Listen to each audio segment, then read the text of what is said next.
মজার একটা ঘটনা, খেয়াল করে শুনবেন। কাবা ঘরের পুনর্নির্মাণ হবে।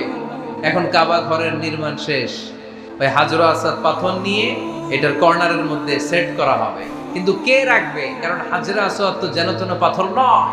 মক্কার 4 নেতা বলে এই সম্মান আমরা হাতছাড়া করতে চাই না, কেউ এই পাথরে হাত দিতে পারবে না, কেউ মীমাংসায় যেতে পারে না। এক মুরব্বী বলে, থাক আজকের জন্য এখানেই সবার মুলতবি, আগামী দিনেই মসজিদুল হারামের দরজা দিয়ে প্রথম যে ঢুকবে সে সিদ্ধান্ত দিবে।